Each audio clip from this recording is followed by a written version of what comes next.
আজকে বাংলাদেশ যেখানে দাঁড়িয়ে এই জায়গায় আসতে আমাদের এত সময় লাগতো না।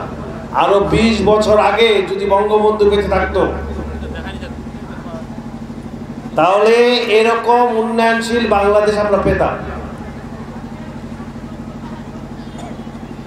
তারপর আপনারা জানেন যে 21শে আগস্ট 2004 সাল 1975 সালে ভাগ্যের জোরে আল্লাহর অশেষ রহমতে বঙ্গবন্ধুর কন্যা আমাদের মাননীয় প্রধানমন্ত্রী শেখ হাসিনা এবং শেখ রেহানা বেঁচে গেছিলেন।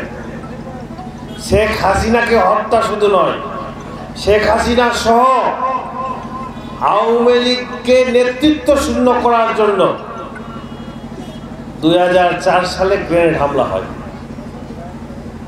বঙ্গবন্ধু কন্যার পায়ে যে গ্রেনেডটি পড়েছিল সেই গ্রেনেডটি যদি বিস্ফোরিত হতো তাহলে আজকে ইতিহাস পাল্টে যেত। আজকে এই বাংলাদেশ আর থাকতো না। আজকে আমরা অনেক পিছিয়ে পড়তাম।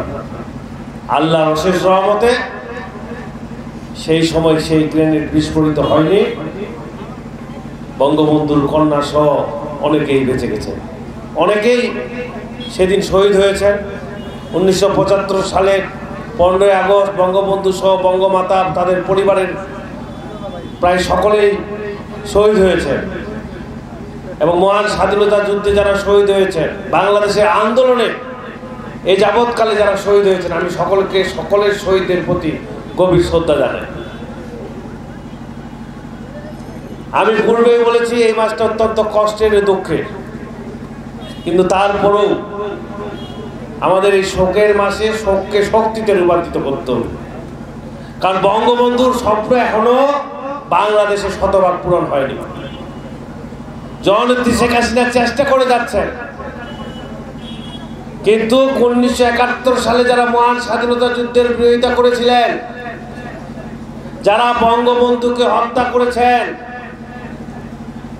এই রাজাকার আলবদররা তাদের সন্তানেরা এখনো বাংলাদেশে আছে, এখনো এই বাংলাদেশ নিয়ে তারা ষড়যন্ত্র করছে। সেই জন্য তারা আবারও ওই 1975 সালের মতো আবার কোনো দুর্ঘটনা ঘটিয়ে পিছনের দরজা দিয়ে ক্ষমতায় আসতে চায়। আজকে জননেত্রী শেখ হাসিনার নেতৃত্বে বাংলাদেশ উন্নয়নের অগ্রযাত্রা। আজকে এই 14.5 বছরে বাংলাদেশের যে উন্নয়ন হয়েছে, এই উন্নয়নের চিত্র পৃথিবীর বিভিন্ন দেশে আজকে গবেষণা হচ্ছে, আলোচনা হচ্ছে যে কিভাবে একটি দরিদ্র দেশ থেকে মধ্যমায়ের দেশ থেকে উন্নয়নশীল রাষ্ট্রে জননেত্রী শেখ হাসিনা প্রবেশ করেছেন অথবা দেশকে নিয়ে গেছেন। আজকে আমরা ভালো আছি। আজকে বাংলাদেশের আপামর জনসাধারণের স্বপ্ন আজকে পূরণ হচ্ছে। আজকে বাংলাদেশের জনগণ যখন জননেত্রী শেখ হাসিনার পক্ষে আছে, আওয়ামী লীগ সরকারের পক্ষে আছে, আজকে যারা স্বাধীনতা যুদ্ধের বিরোধিতা করেছিল, যারা পিছনের দরজা দিয়ে বাংলাদেশে ক্ষমতা এসেছিল, তারা আরো ষড়যন্ত্রে লিপ্ত হয়েছে।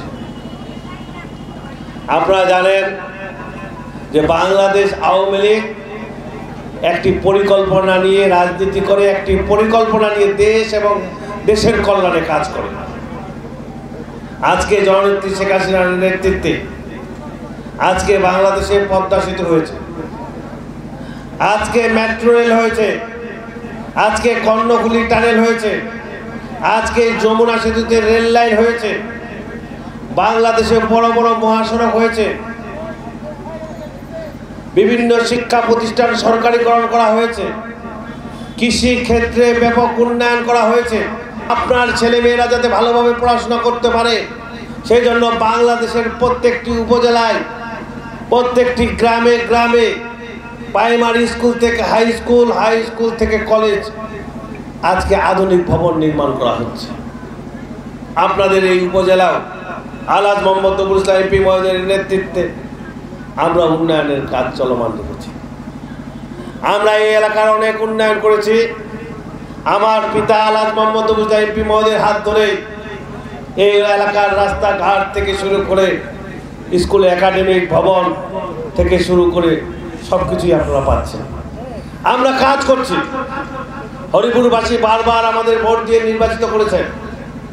আমি শুধু আজকে আপনাদের বলতে চাই যে সুখী সমৃদ্ধশীল বাংলাদেশকে যে স্বপ্ন বঙ্গবন্ধুর ছিল, সেই স্বপ্ন কিন্তু অনেকাংশে আজকে বাংলাদেশে বাস্তবায়ন হয়েছে।